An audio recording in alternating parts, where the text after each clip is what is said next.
여러분 안녕하세요. 오늘도 분주한 하루 속에서 이 채널에 찾아와 주신 여러분께 진심 어린 감사를 전합니다. 함께 해주시는 한 분 한 분의 소중한 시간이 저에게는 무엇보다 큰 원동력이 됩니다. 자, 그럼 오늘의 사연 함께 들어볼까요?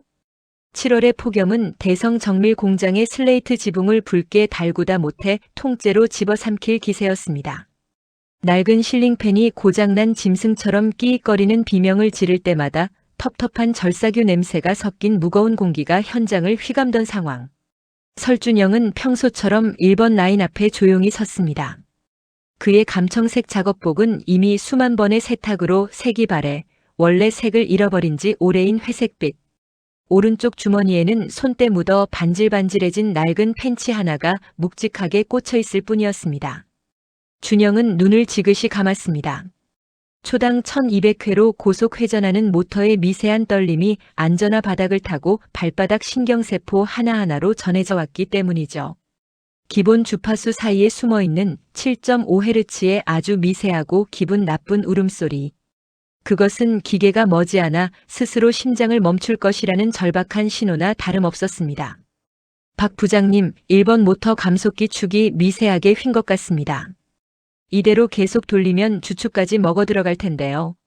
준영의 건조한 지적에 돌아온 것은 박 부장의 거친 헛기침이었습니다. 100kg은 좋게 나갈 법한 거구의 박 부장은 걸음을 옮길 때마다 안전화 바닥으로 시멘트 바닥을 둔탁하게 짓눌렀습니다. 그의 얼굴은 벌겋게 달아올라 있었고 굵은 목에는 짜증으로 인한 핏대가 지렁이처럼 꿈틀거렸죠. 야, 설준영. 내가 박사야?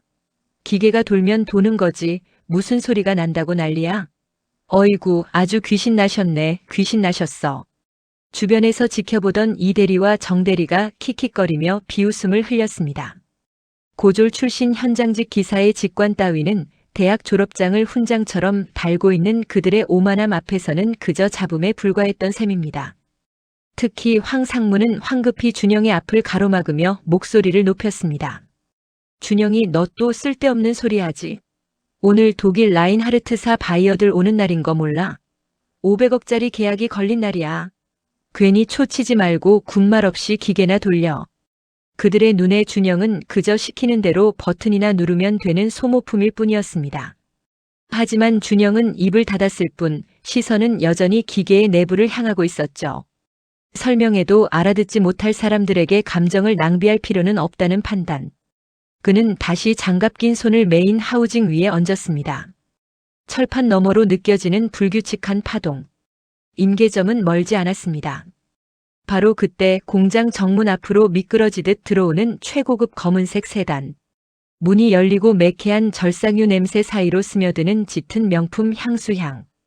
이 공장의 절대 권력자이자 아나무인의 대명사 박대준 대표가 모습을 드러냈습니다.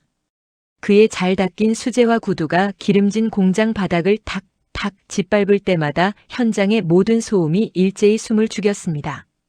황 상무와 박 부장은 허리가 부러질 듯 구부리며 버선발로 뛰어나갔죠.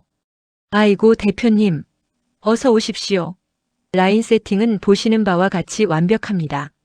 박대준 대표는 대답 대신 금태 안경을 치켰으며 거만한 시선으로 현장을 훑었습니다. 그의 시선이 구석에서 묵묵히 걸레질을 하고 있는 준영에게 머문 것은 어쩌면 필연이었을지도 모릅니다. 단가와 수치만을 맹신하는 냉혈한의 눈에 기름때 절은 준영의 작업복은 공장의 미관을 해치는 불순물에 불과했을 터. 황 상무, 저 친구는 왜 아직도 저러고 있지? 바이어들 곧 들이닥칠 텐데 귀빈들 보는 앞에서 격 떨어지게 말이야. 박 대표의 차가운 목소리가 공장 천장을 때렸습니다. 이 대리와 정 대리는 준영을 비난할 기회를 잡았다는 듯 발 빠르게 움직였습니다. 대표님, 저 친구가 자꾸 신형 라인 설계에 결함이 있네 어쩌네 하면서 분위기를 흐리고 있습니다. 현장놈이 뭘 안다고 자꾸 아는 척을 하는지 모르겠습니다. 이 대리의 간사한 이간질에 박 대표의 미간이 완전히 좁아졌습니다. 그는 준영의 작업대 앞으로 성큼성큼 걸어왔죠. 그의 명품 구두 끝에 작은 기름 얼룩이 튄 것은 바로 그 순간이었습니다.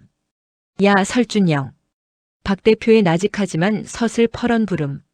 준영은 천천히 고개를 들어 그를 바라봤습니다. 너 말이야, 내가 무슨 연구소장이라도 되는 줄 알아? 수억짜리 시뮬레이션 프로그램을 돌려서 나온 완벽한 데이터야. 내 눈에는 저 기계가 만만해 보이지? 헛소리할 시간 있으면 분량이나 골라내고 있어. 오늘 계약 망치면 내 인생도 여기서 끝나는 줄 알아. 박 대표의 손가락이 준영의 어깨를 툭툭 쳤습니다. 거만한 자본이 성실한 기술의 가치를 짓밟는 모욕적인 순간. 하지만 준영의 눈동자는 조금도 흔들리지 않았습니다.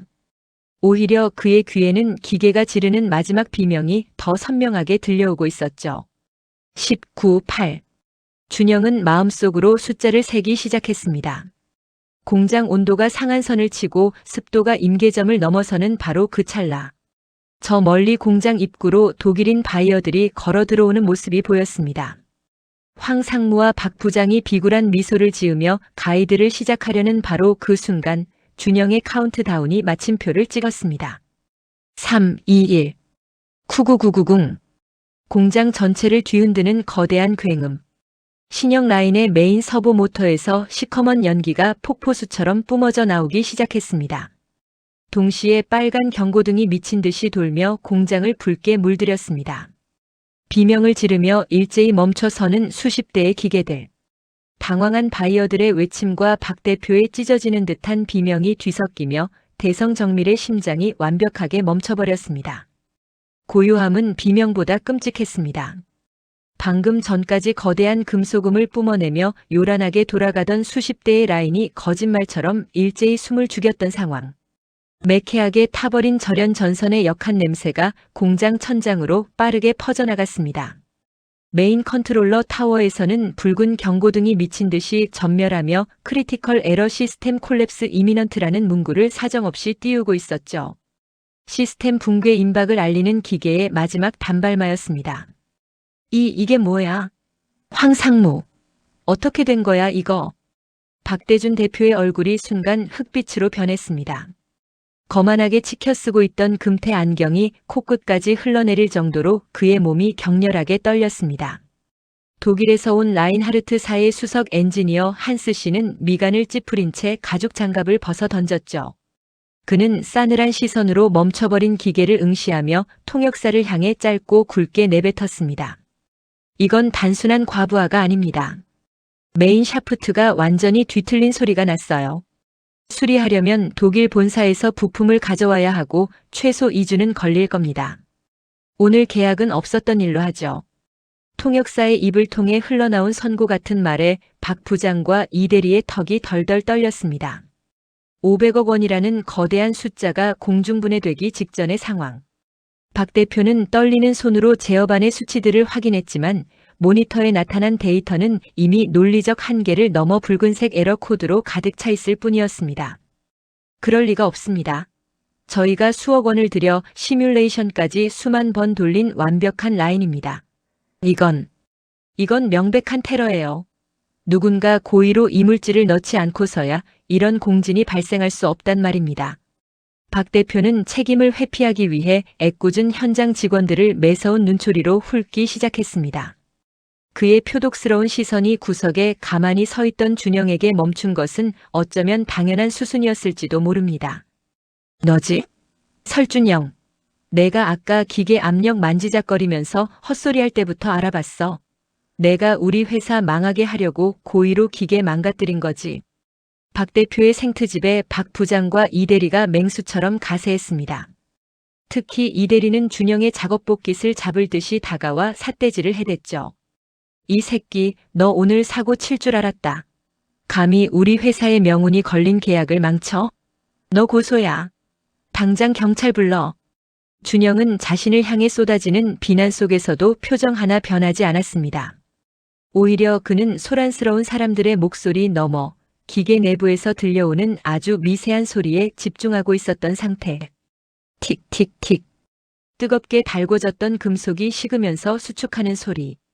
그리고 그 수축의 불균형이 만들어내는 비틀림의 잔향이 그의 고막을 두드렸습니다.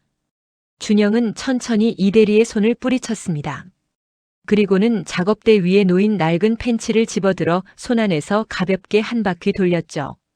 그의 행동은 너무나 차분하고 느릿해서 마치 폭풍의 눈 속에 있는 것처럼 고요함 그 자체였습니다. 고소는 나중에 하시고요. 지금 당장 저 메인 베어링 하우징 안 열면 열팽창 때문에 샤프트가 아예 본체랑 눌러붙어서 이 공장 통째로 고철됩니다. 준영의 목소리는 낮았지만 기묘한 무게감이 있었습니다. 왁자지껄하던 공장이 순간 얼어붙었죠. 박 부장이 코웃음을 쳤습니다. 베어링 하우징? 야, 설준영. 내가 뭘 안다고 떠들어? 거긴 특수 합금으로 밀봉된 곳이야.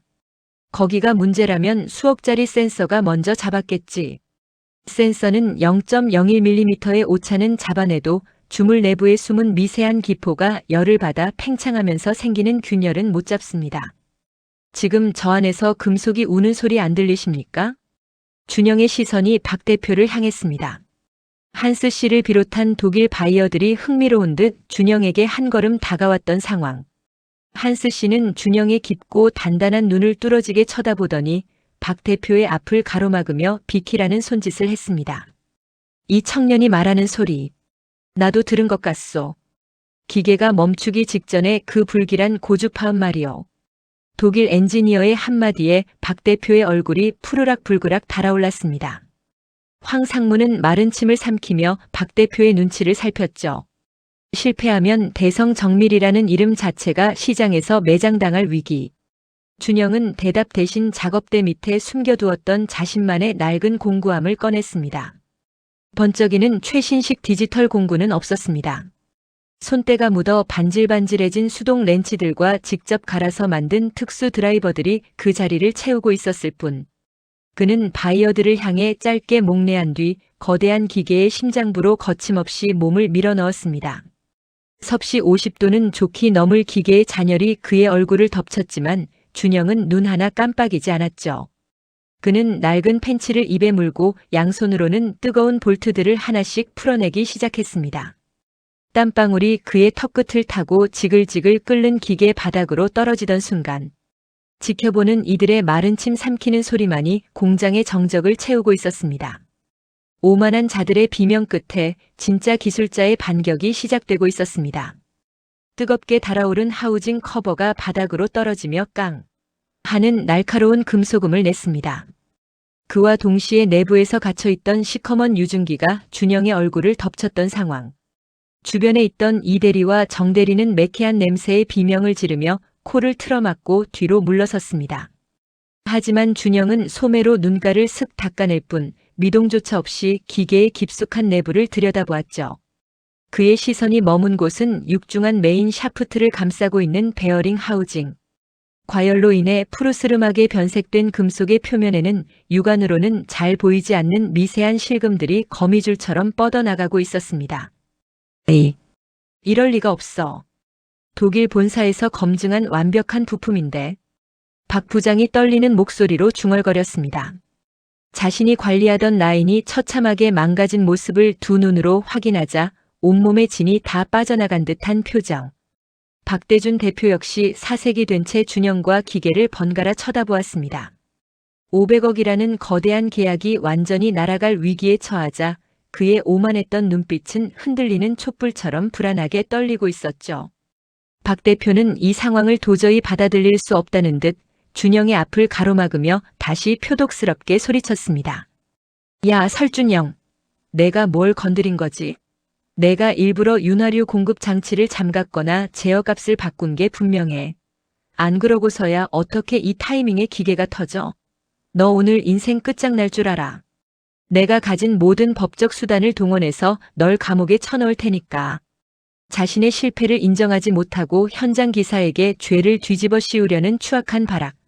황상무와 이대리 역시 박 대표의 말에 동조하듯 준영을 맹렬하게 노려보았습니다. 독일 바이어들 앞에서 어떻게든 자신들의 책임을 면피해야 했기 때문이죠. 준영은 장갑을 벗어 작업대 위에 툭 던졌습니다. 그리고는 천천히 몸을 일으켜 박 대표의 눈을 똑바로 응시했죠. 그의 눈빛은 분노가 아니라 모든 것을 다 꿰뚫어 본 자의 서늘한 대담함에 가까웠습니다. 준영은 심호흡을 한 뒤 평생 단 한 번도 쓰지 않았던 그 이름을 입 밖으로 꺼냈습니다. 박대준 대표님. 공장 안의 모든 소란이 순간 멈췄습니다. 준영의 입에서 나온 대표의 이름은 기묘할 정도로 묵직하게 현장을 내리눌렀죠. 준영은 한 걸음 더 다가섰습니다. 이제 그의 목소리에는 그 어떤 직급의 벽도 굴종의 흔적도 남아있지 않았습니다. 당신이 믿는 그 수억짜리 시뮬레이션 데이터가 지금 저 기계를 죽였습니다. 독일 본사? 완벽한 설계? 웃기지 마십시오. 당신들이 모니터 화면 앞에서 마우스나 굴리고 있을 때 이 기계는 한국의 고온다습한 여름철 공장 환경에서 일주일 내내 비명을 지르고 있었습니다. 내가 수없이 경고했죠. 진동 로그가 튀고 있다고. 그런데 당신들은 현장놈이 뭘 아냐며 내 입을 막았습니다. 준영의 손가락이 붉게 물든 제어반의 에러 화면을 가리켰습니다. 당신들이 말하는 그 화려한 스펙과 데이터는 눈먼 돈을 끌어오기 위한 가짜 껍데기일 뿐입니다. 진짜 기계는 거짓말을 하지 않아요. 주물 내부의 미세한 기포, 온습도 변화로 인한 금속의 열팽창률. 당신들이 만든 그 얄팍한 설계도가 진짜 현장을 무시한 대가입니다. 감옥이요? 가십시오. 대신 그 전에 저 기계가 완전히 고철이 되는 꼴을 제 눈으로 똑똑히 보게 해드리겠습니다. 박 대표의 입술이 파르르 떨렸습니다. 평소 자기가 고졸 현장직이라며 무시하던 새파란 직원에게 온갖 치부를 정면으로 뜯기자 자존심이 완전히 찢겨나간 상태. 이 새끼가 어디서 감히 대표한테 당신거려. 황상무. 당장 보안 요원 불러서 이 새끼 끌어내. 박 대표가 비명을 지르듯 소리쳤지만 황상무는 움직이지 못했습니다. 왜냐하면 그들의 뒤에서 묵묵히 상황을 지켜보던 독일 라인하르트사의 한스 이사가 준영의 앞으로 걸어 나왔기 때문입니다. 한스 씨는 박 대표를 차갑게 밀쳐내고 준영의 기름때 묻은 작업대를 유심히 살펴보았습니다. 그의 눈에는 경외심과 놀라움이 가득 차 있었죠. 박 대표 조용히 하시오. 한스 씨의 단호한 통역이 공장에 울려 퍼졌습니다. 이 청년의 말이 100번 옳습니다. 우리 본사 설계팀이 한국의 기후 조건과 공장 내부의 열 축적률을 계산해서 빠뜨린 게 맞아요. 센서가 잡지 못한 주물 내부의 균열을 이 청년은 오직 소리와 진동만으로 맞춰낸 겁니다. 이건 기적입니다. 한스 씨는 준영을 향해 깊숙이 고개를 숙이며 정중하게 악수를 청했습니다. 설 준영 씨라고 했습니까? 지금 우리 기술진도 해결하지 못하는 이 결함. 당신의 손끝이라면 고칠 방법이 있습니까? 모든 권력의 추가 순식간에 준영에게로 기울어지는 순간이었습니다. 박 대표와 빌런 카르텔은 넋이 나간 채 그 광경을 바라볼 뿐이었죠. 준영은 한스 씨의 손을 잡는 대신 자신의 낡은 공구통에서 가장 단단한 줄파일과 초경합금 바이트를 꺼내 들었습니다. 수억짜리 데이터가 망쳐놓은 기계, 제 손으로 다시 깎아보겠습니다. 대신 제 작업 반경 5m 이내로 저가짜 기술자들은 단 한 발짝도 들이지 마십시오. 숨소리만 섞여도 기계가 오염되니까요. 준영의 서늘한 선언과 함께 진짜 명장의 반격이 시작되고 있었습니다. 준영의 단호한 선언에 박대준 대표의 얼굴은 핏기가 가신 백지장처럼 하얗게 질려버렸습니다.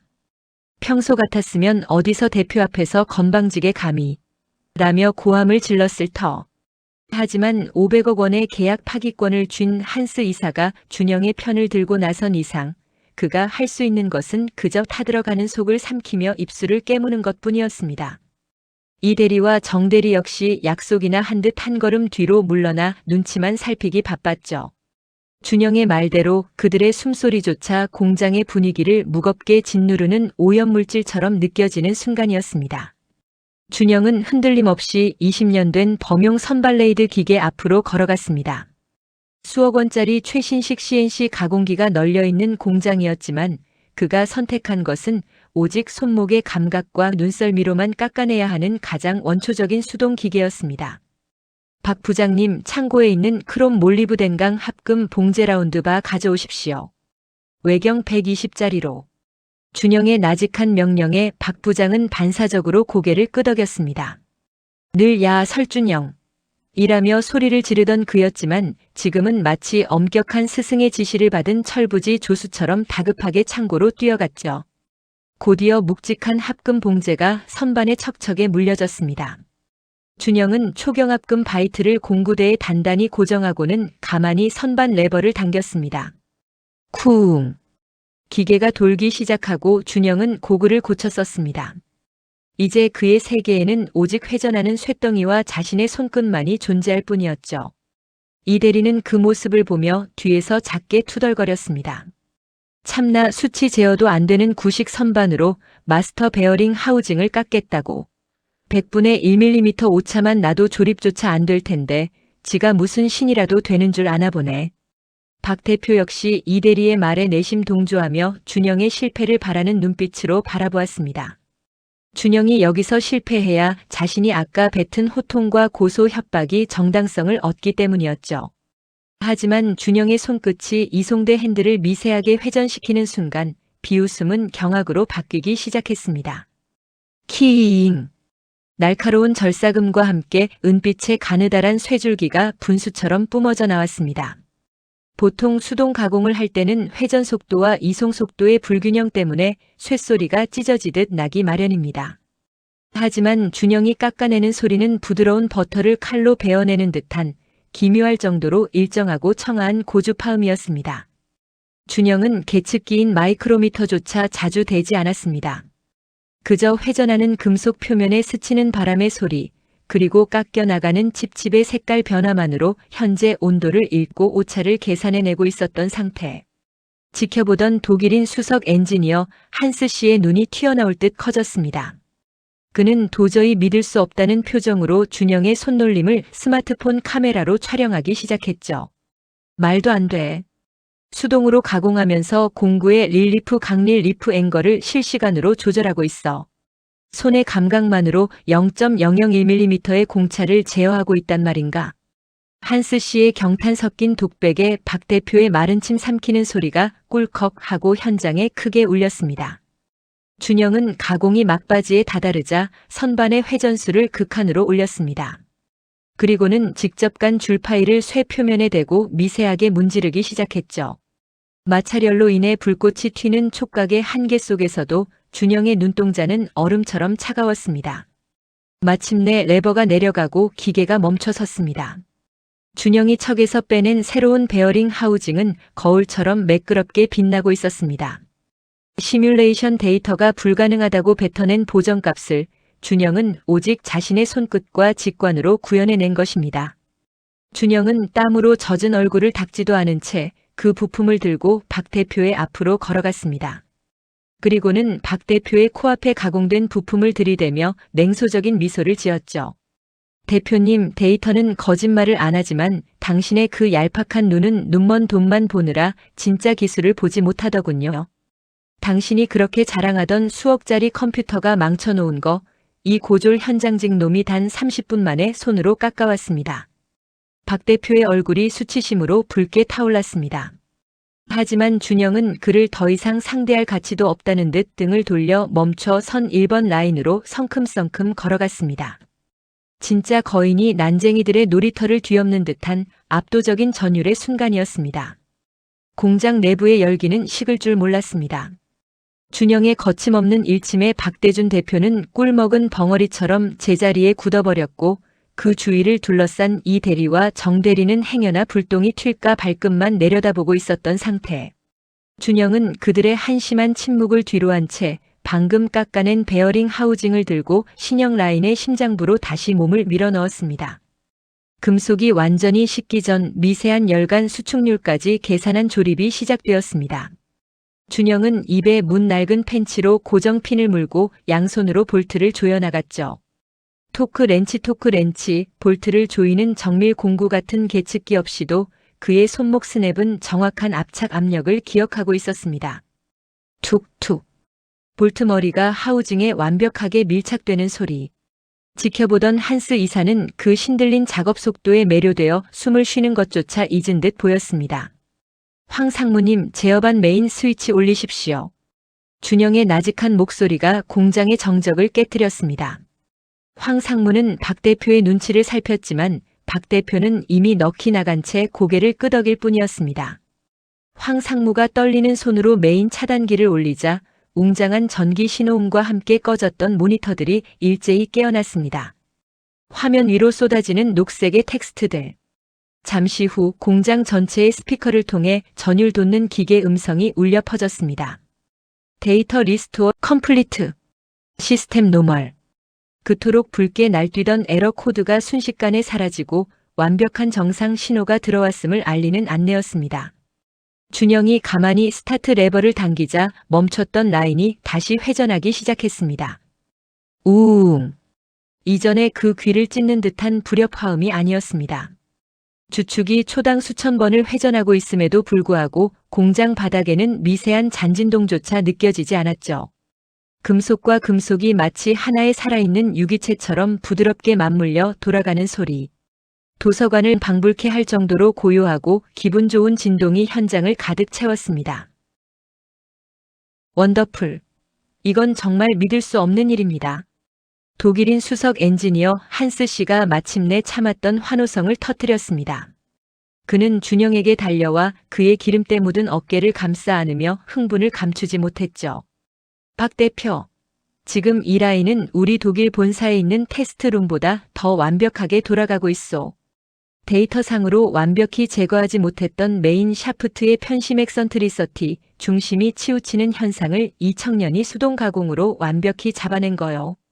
한스 씨의 찬사에 박대준 대표의 안색은 이제 흑빛을 넘어 푸르스름하게 질려갔습니다. 500억 계약이 부활했다는 안도감보다 자기가 쓰레기 취급했던 고졸 현장직 사원 한 명에게 회사의 명운이 좌지우지되었다는 비참함이 그를 짓눌렀기 때문입니다. 한스 씨는 곧바로 박 대표를 향해 싸늘하게 쏘아붙였습니다. 박 대표, 라인하르트사의 최종 계약 조건을 전달하겠소. 이번 500억 규모의 설비 계약은 체결합니다. 단 한 가지 조건이 있소. 조건이라니요? 무엇이든 말씀하십시오. 박 대표가 비굴하게 손을 모으며 물었습니다. 한스 씨는 준영을 가리키며 단호하게 말했죠. 이 설비의 최종 유지 보수 및 기술 총괄권자를 설준영 씨로 지정해 주시오.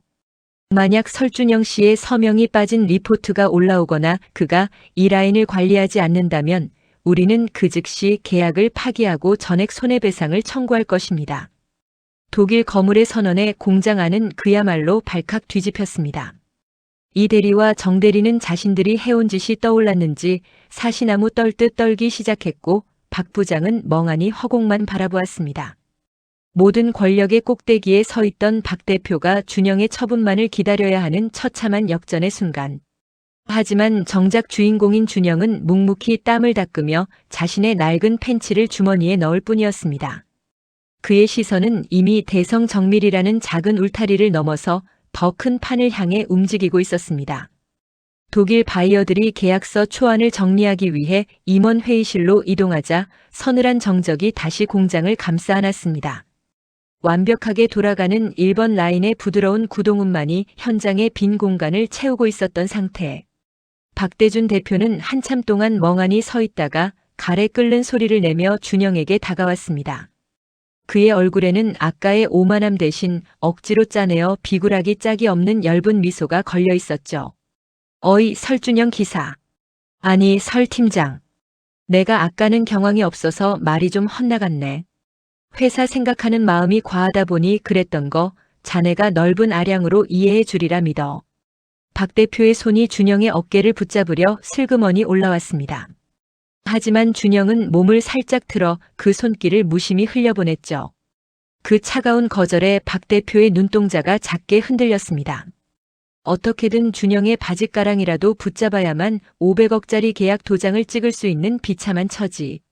설 팀장, 자네가 고생한 건 내가 누구보다 잘 알고 있어. 당장 내일부터 기술원 팀장으로 발령내고 연봉도 3배로 올려주겠네.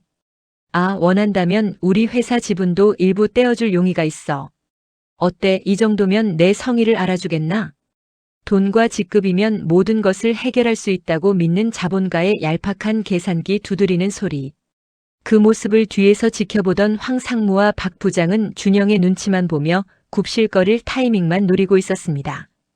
특히 준영을 테러범으로 몰아세우던 이 대리와 정 대리는 이미 사색이 되어 손을 벌벌 떨고 있었던 상황. 준영은 작업대 위에 놓인 걸레를 집어들어 손에 묻은 거만하고 비겁한 기름때를 천천히 닦아내기 시작했습니다. 그리고는 박 대표를 똑바로 쳐다보며 나직하게 입을 열었죠. 박 대표님. 준영의 입에서 나온 직함에 박 대표의 안색이 굳어졌습니다. 아까 한번 뱉었던 박대준 대표님이라는 정중한 호칭은 간대없고 철저히 비즈니스적인 거리감이 느껴지는 서늘한 한마디. 당신이 주는 지분이나 연봉 따위엔 관심 없습니다. 당신들은 기계가 멈췄을 때만 기술자를 찾고 기계가 잘 돌 때는 그저 부려먹기 좋은 소모품으로 보더군요. 내 기술의 가치는 당신의 그 얄팍한 금고에서 나오는 돈으로 매길 수 있는 게 아닙니다. 준영의 시선이 박 대표의 뒤에 숨은 이대리와 정대리에게 꽂혔습니다. 두 사람은 준영의 눈빛이 닿자마자 죄인처럼 고개를 푹 숙였죠. 그리고 이대리, 정대리. 당신들이 연구실에서 에어컨 바람 쐬며 만든 그 허황된 서류 뭉치들, 내 손끝에서 나온 마스터 베어링 하나보다 가치 없습니다. 앞으로 내 현장에서 알짱거리며 기술자들 밥그릇 건드릴 생각 마십시오. 주인공의 서슬 펄언 일갈에 공장 내부의 공기가 순식간에 얼어붙었습니다. 박 대표는 다급해진 나머지 안달이 나기 시작했죠. 설 팀장, 아니 설 선생, 당신이 서명 안 해주면 저 독일 놈들이 계약을 안 하겠다고 버티고 있단 말이야. 제발 회사를 봐서라도 한 번만 도와주게. 자신의 안위와 돈줄이 끊길까봐 안절부절 못하는 절대 권력자의 추악한 몰락. 준영은 그런 박 대표를 차갑게 내려다보며 냉소적인 미소를 지었습니다. 도와달라뇨. 전 제 할 일을 했을 뿐입니다. 기계가 바로 서야 공장이 사니까요. 계약서 서명은 생각 좀 해보겠습니다. 당신이 만든 그 가짜 시뮬레이션의 대가가 얼마나 무거운지 몸소 느낄 시간은 필요할 테니까요. 준영은 주머니에 낡은 펜치를 찔러 넣은 채 굳어버린 임원 카르텔을 지나쳐 유유히 공장 밖으로 걸어나갔습니다. 꼿꼿하게 세워진 기술자의 자존심 앞에 거만했던 자본이 완전히 무릎을 꿇은 짜릿한 순간이었습니다. 대성 정밀의 기름때 묻은 담벼락을 넘어선 준영의 이름 석자는 이미 업계의 거대한 수면 아래를 세차게 흔들고 있었습니다. 발단은 독일 라인하르트사의 수석 엔지니어 한스 씨가 본사 최고 경영진에게 올린 한 장의 극비 보고서였던 상태. 그 보고서의 서두에는 한국의 한 이름 없는 중소기업에서 신의 손을 가진 천재 엔지니어를 발견했다는 경이로운 찬사가 적혀 있었습니다. 그리고 그 메일은 국내 재계 서열 5위인 정성그룹 미래기술원의 수장, 오창석 회장의 집무실 모니터에까지 가닿게 됩니다. 단가 후려치기와 가짜 데이터로 연명하던 박대준 대표가 룸사롱에서 독한 양주를 마시며 승리에 도취해 있을 때 이미 거인들의 은밀한 움직임이 시작되고 있었던 셈입니다. 설준영 씨 되십니까? 정성그룹 회장 비서실입니다. 오창석 회장님께서 준영 씨의 기술력에 깊은 감명을 받으셨습니다. 조만간 편하신 시간에 자리를 한번 모시고 싶군요. 늦은 저녁 편의점 앞에서 캔커피 하나로 가쁜 숨을 달래던 준영의 낡은 스마트폰 화면에 찍힌 번호. 수화기 너머로 흘러나오는 낮고 묵직한 목소리에는 자본의 거만함이나 갑질의 흔적 따위는 눈 씻고 찾아볼 수 없었습니다. 오직 진짜 기술자를 향한 극진한 예우와 존중만이 가득 차 있었을 뿐이었죠. 정성그룹 측이 내건 조건은 준영의 상상을 초월하는 수준이었습니다. 흔한 기술 고문이나 계약직 팀장 자리가 아니었습니다. 정성그룹이 수조 원의 사활을 걸고 구축 중인 차세대 AI 스마트 팩토리 기지의 미래기술원 총괄 사장 자리. 고졸 출신의 현장 기사에게 대기업 계열사의 CEO 명함을 통째로 들이민 파격적인 제안이었습니다. 하지만 이러한 거대한 기류를 전혀 감지하지 못한 대성 정밀의 박대준 대표는 회장실 가죽 소파에 깊숙이 묻혀앉아 비열한 미소를 짓고 있었습니다. 그의 손가락은 금태 안경테를 툭툭 치며 주사위 굴리는 소리를 내고 있었던 상황. 황상무 법무팀 녀석들 시켜서 설준영이 그 새끼한테 당장 보낼 신규 계약서 작성해. 연봉을 조금 올려주는 척하면서 뒤편 특약 조항의 퇴사 후 10년간 동종업계 이직 절대 금지랑 자사기술 무단 방해 시 손해배상 100억 원 청구라는 독소 조항 아주 빽빽하게 밀어 넣으란 말이야. 법에 무지한 고졸 현장놈이니까 대충 서명하겠지. 만약 버티면 영업비밀 유출죄로 확 쳐넣어버린다고 협박하고. 박 대표의 잔인한 명령에 황 상무는 연신 비굴하게 고개를 숙였습니다. 옆에 서 있던 이대리와 정대리 역시 준영을 완벽하게 매장할 기회를 잡았다는 듯 준영의 개인 서랍을 뒤져 수동 가공 일지와 감각 노하우가 적힌 노트를 복사하느라 혈안이 되어 있었죠. 그들은 자신들이 쥐고 있는 그 노트가 오히려 자멸의 뇌관이 될 것이라는 사실을 꿈에도 모른 채 은밀하게 마우스를 딸깍거리며 승리의 잔을 미리 부딪히고 있었습니다. 오만한 자들의 무지가 깊어질수록 그들을 기다리는 파멸의 구렁텅이는 소리 없이 깊어만 가던 밤이었습니다. 설 팀장, 아니 설 기사. 이게 회사에서 자네의 대단한 공로를 인정해서 특별히 제안하는 최종 계약서야. 딴 생각하지 말고 좋은 말로 할 때 여기 도장 찍어. 그게 자네 남은 인생에 아주 이로울 테니까. 황 상무가 서류 봉투를 준영의 기름진 작업대 위에 툭 던졌습니다. 그 뒤편에는 박대준 대표가 명품 양복 주머니에 손을 찔러 넣은 채 마치 쥐새끼를 구석에 몰아넣은 고양이처럼 표독스러운 눈빛을 보내고 있었죠. 서류를 꺼내 천천히 훑어보는 준영의 눈동자 위로 숨겨진 악랄한 독소 조항들이 스쳐 지나갔습니다. 기술만 통째로 빼앗고 평생 자신들의 노예로 부려먹겠다는 추악한 탐욕의 결정체. 박 대표님. 준영은 서류를 조용히 덮어 테이블 한편으로 밀어내며 고개를 들었습니다. 그의 입에서 나온 박 대표님이라는 호칭은 더 이상의 존경도 직급에 대한 두려움도 없는 철저하게 타인을 대하는 건조한 파편에 불과했습니다. 당신들은 끝까지 기술을 가진 사람을 존중하지 않는군요. 빼앗으면 그만이고 서류 뭉치로 묶어두면 영원히 부릴 수 있는 부속품으로 보십니까?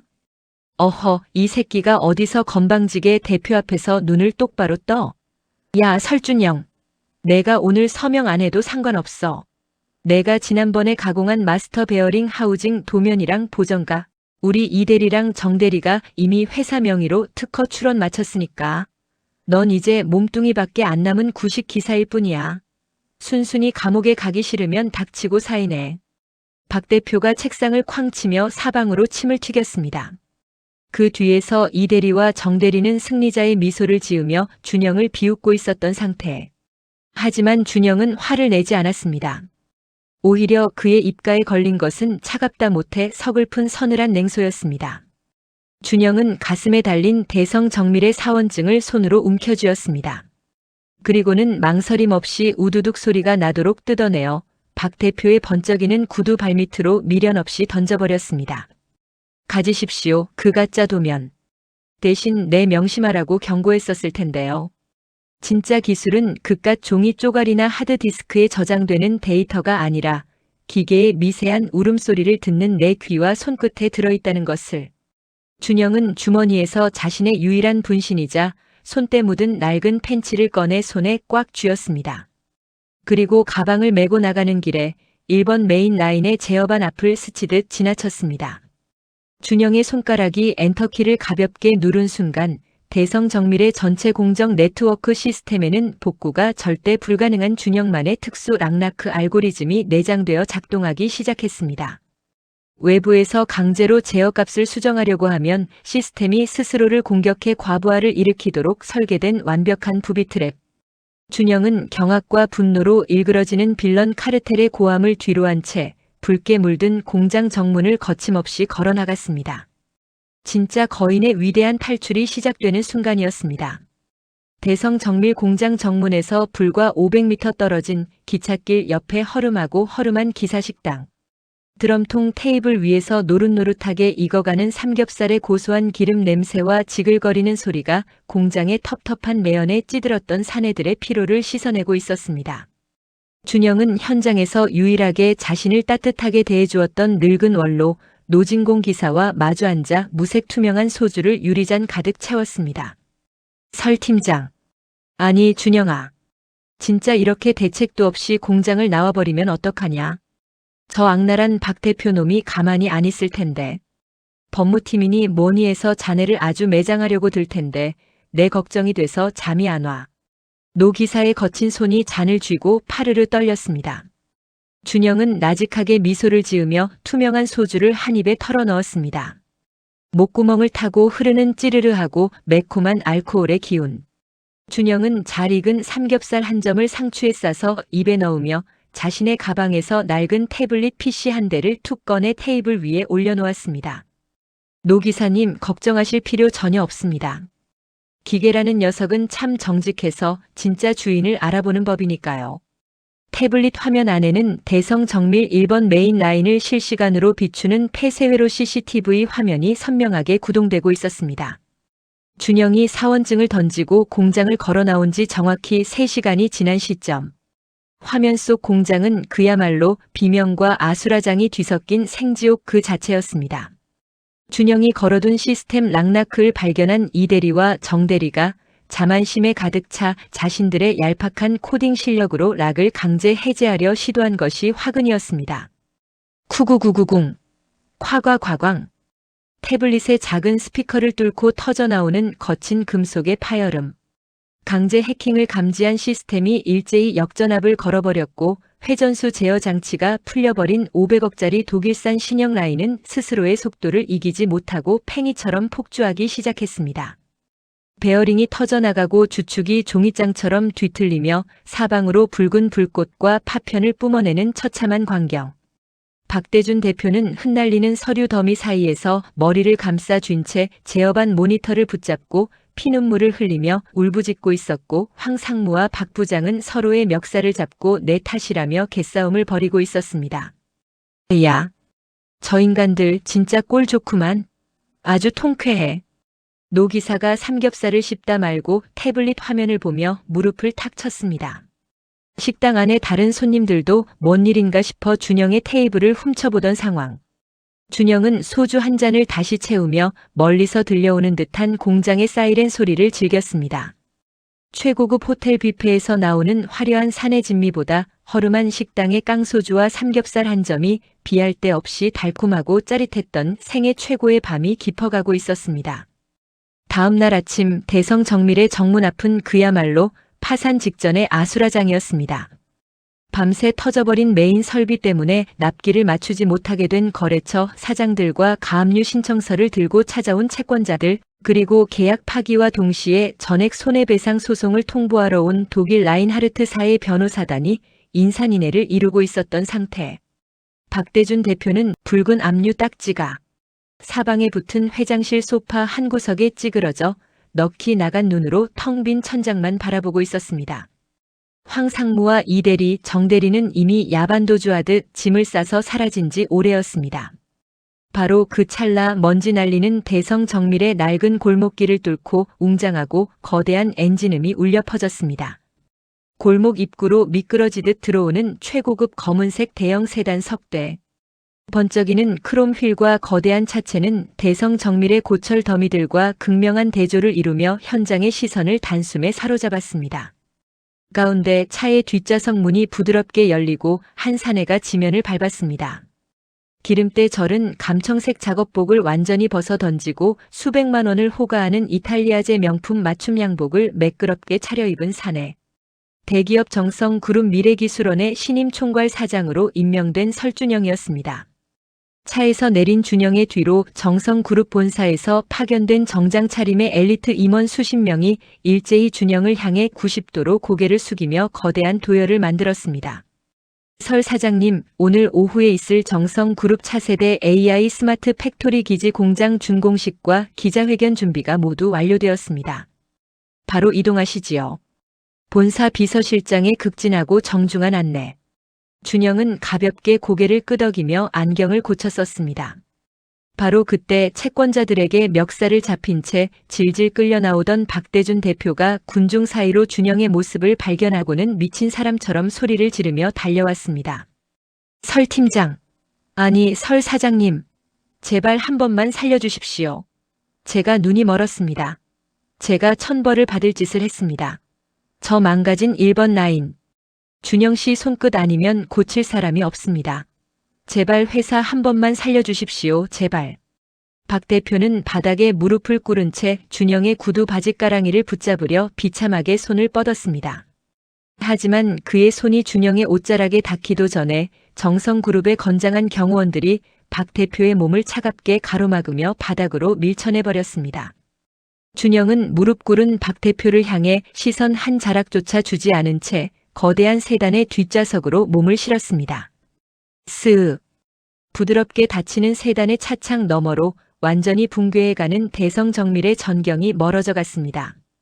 준영의 양복 안주머니 속에는 대성정밀에서 가져온 손때 묻고 낡은 팬치 하나가 여전히 묵직한 무게감으로 그의 심장 옆을 지키고 있었습니다.